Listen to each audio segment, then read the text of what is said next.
Yes, medyo late na ako sa review nito kasi August 2025 pa na-release itong iQOO Z10 Turbo Plus. So nga pala, alam niyo ba ng iQOO, ang ibig sabihin niyan ay iQuest On and On?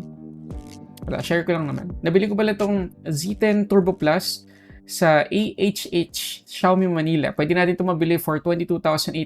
Yan yung kanilang current na SRP. Pero mas maganda, i-message nyo na lang sila sa Facebook para sa updated pricing. Nandyan yung link sa description box sa baba. Okay, so unbox natin to. Tapos, setup ko para mabigyan kayo ng initial na details at information kung kumusta tong phone na to. Pero syempre, after ng ilang days, babalikan natin to. Gagawa ko ng another video para sa in-depth full review para mas madami akong ma-share sa inyo na test result at saka yung mga camera samples. Okay, so umpisa natin. Okay, so tanggalin muna natin sa plastic itong iQOO Z10 Turbo Plus. Ito yung kanyang box. First time kong unbox at mag-review nitong ganitong phone at sub-brand to ng Vivo para dun sa mga hindi po nakakaalam. So yung nandito sa atin guys ay yung 12 GB. At yung nabanggit ko kaninang presyo ay para dito sa variant na to, 12 GB. At o nga pala guys, disclaimer lang. According sa AHH Xiaomi Manila, yung 5G connection nitong Z10 Turbo Plus ay gagana lang sa dito SIM. Pero yung Smart tsaka Globe ay 4G plus lang daw yung makukuha ang signal nito. Pero syempre, gusto ko pa rin i-test mismo personally. So, kakabit ko dito yung SIM ko. So, abangan nyo yung in-depth full review. So, unbox natin to. So, yung phone agad yung makikita natin pag open ng box. So, yung nandito sa atin guys ay color gray na kulay. Ito yung recommended ng AHH Xiaomi Manila. At mukhang maganda yung recommendation nila. Napakaganda ng itsura guys. Matte finish. Ayan, hindi kapitin na smudges ng fingerprints. Tapos tingnan nyo naman yung camera module niya. Diba? May gold accent sa paligid. Okay? Ganda. Tapos manipis lang din siya. O nga pala, isa sa maganda sa phone na to ay yung kanyang battery capacity na 8,000 mAh tapos capable na sa 90 watts na fast charging. At excited din akong i-test kung ilan yung makukuha nating SOT dito sa phone na to. Pati na rin syempre yung kanyang camera performance. So tabi ko muna to. Tingnan ba natin yung ibang laman ng box. So meron tayong case. Ito siya. Wala siyang document sleeve ba? Ayos ah. Ganda ng case guys. Parang sa sa Xiaomi. Yung pagka-rubber pero darker yung kulay nito. So mas hindi awkward to kumpara dun sa case na kasama sa mga Poco at Xiaomi phones. Kaya mas gusto ko to. Documentations. Tapos yung ating, tingnan natin to kung ilang watts. Ayan, 90 watts na Vivo Plus Charge. USB-A yung kanyang port. At panghuli yung ating USB-C to USB-A cable. Meron pa pala, sorry, yung kanyang SIM ejector pin. Ito yung kanyang itsura kapag merong case. O, di ba? Ang ganda, oh. Parang okay na to sa akin. Hindi na ako maghahanap online ng case para dito sa iQOO Z10 Turbo Plus. Kasi ang ganda nga nito. Naka Origin OS 5 na siya out of the box on top of Android 15. Okay, so setup ko muna. Kuha lang ko ng ilang details para magkaroon kayo ng idea sa phone na to. Okay? So balikan ko kayo.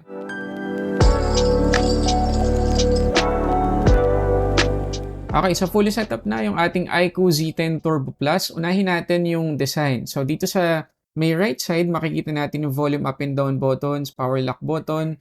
Sa taas yung secondary speaker, tsaka yung secondary microphone. Dito sa may left side, malinis na malinis. Tapos dito sa ilalim, yung ating USB-C port, main microphone, main speaker, at yung kanyang SIM tray. So ito yung SIM tray ng iQOO Z10 Turbo Plus. Ayan, dual nano SIM lang yung supported niya. Wala tayong lalagyanan dito ng micro SD card slot. At bad news din, wala tayong eSIM support dito sa iQOO Z10 Turbo Plus. So, para dun sa mga naka-eSIM na, medyo may additional steps kayong gagawin kung sakaling mag-switch kayo dito sa iQOO Z10 Turbo Plus. Tapos yung kanyang in-display fingerprint scanner guys, medyo kakaiba yung pwesto compared sa mga phone na nakasanayan natin. Kasi nandito siya sa may bandang ibabang pwesto na. Dito.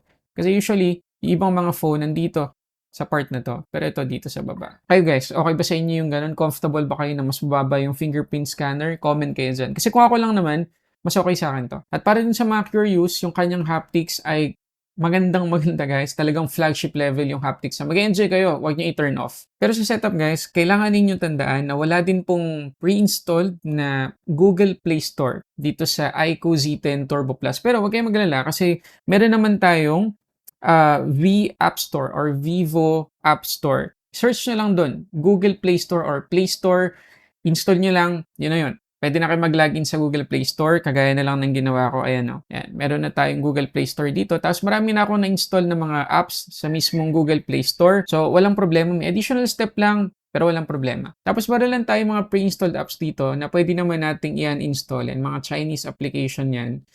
Ayan. Uninstall lang natin para mas maging normal yung ating iQOO Z10 Turbo Plus. At ang isa pa sa maganda rito, nung sinesetup ko to, 2 update agad yung na-receive ko. Ito, 1 gigabyte of update. So, nung binuksan ko tong phone na to, naka-Origin OS 5 pa ako. So, Android 15 pa yan. Tapos, nakatanggap ako nito. Pagkatapos ko yung i-install, meron na naman ako natanggap na isa. Update siya na mas malaki kasi Origin OS 6 na. So, Android 16 na po itong iQOO Z10 Turbo Plus. Which is good news, di ba? Meron tayong agad, guarantee na may malaking Android update na matatanggap agad tayo kapag binili natin to. Pero if ever guys na hindi nyo gusto tong colorway na to, which is very unlikely na hindi nyo to magustuhan, meron pa ring color na white at gold. Tanungin nyo na lang dun sa AHH Xiaomi Manila kung meron silang available. Pero highly recommended ko tong design na to. Ang isa lang sa siguro kailangan ninyong tandaan, although nakatanggap ako ng Origin OS 6 upgrade dito sa iQOO Z10 Turbo Plus, wala pong kasiguraduhan, no, based sa na-research ko, kung ilan talaga yung major Android upgrade na matatanggap nito. Sabi sa ilang website, 2 major Android upgrade lang matatanggap. Pero sa security patches, wala po tayong kasiguraduhan. Although, considering na Vivo po ito, magiging consistent pa rin yung software support.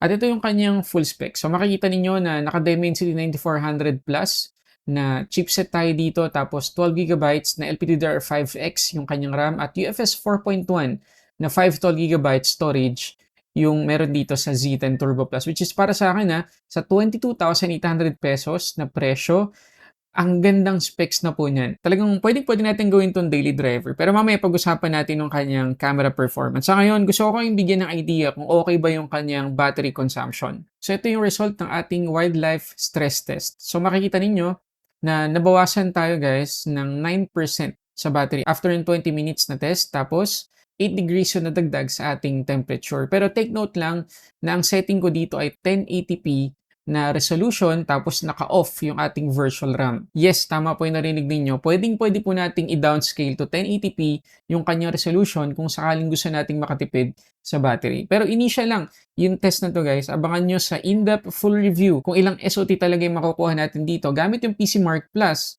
yung ating real-life usage. At yung sinasabi ko, kapag pumunta kayo sa display settings, i-scroll nyo lang, meron kayong makikita dito na screen resolution. Ayan. UHD siya by default, 1.5K AMOLED, itong Z10 Turbo Plus, tapos 144Hz yung kanyang max refresh rate. But then again, kung gusto nating makatipid sa battery, piliin nyo lang yung 1080p. Tapos alam nyo ba na yung display nitong Z10 Turbo Plus ay aabot lang naman ng 5,500 nits na peak brightness. Medyo mas mababa lang ng kaunti compared dun sa una nating na-review na Honor Win kasi 6,500 nits yung peak brightness nun kung tama yung pagkakaalala ko. Pero yung 5,500 nits guys na peak brightness dito sa Z10 Turbo Plus ay sobrang ganda na po na peak brightness para kahit outdoor, makita pa rin natin yung naka-display. At isa pang good news guys, yung kanyang max playback resolution dito sa Netflix ay full HD. Wala lang tayong support sa HDR content, pero at least full HD, malinaw na po yan.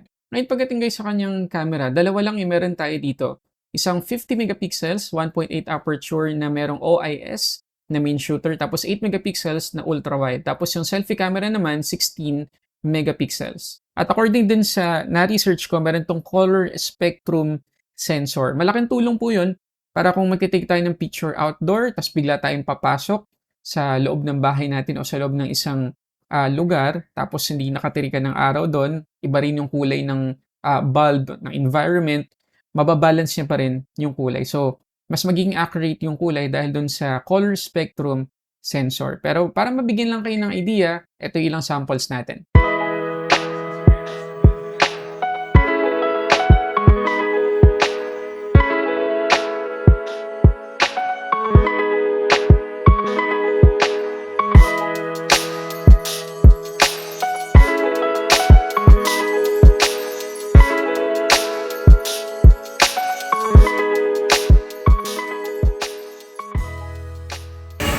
Okay, so test natin ngayon yung stabilization.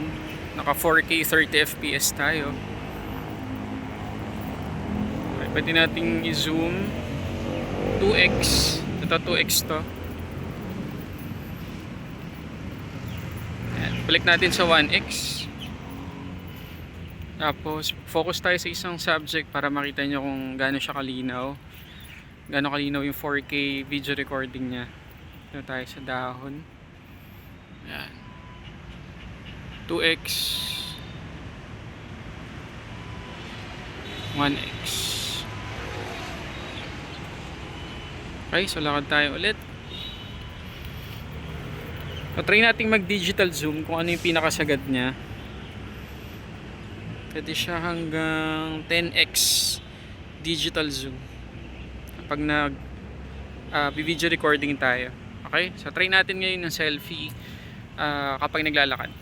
Okay, so ito yung 1080p selfie video recording dito sa Z10 Turbo Plus. Okay, nakalungkot lang na hanggang 1080p lang yung pwede natin ka-record dito, walang 4K. Pero quality wise, okay naman.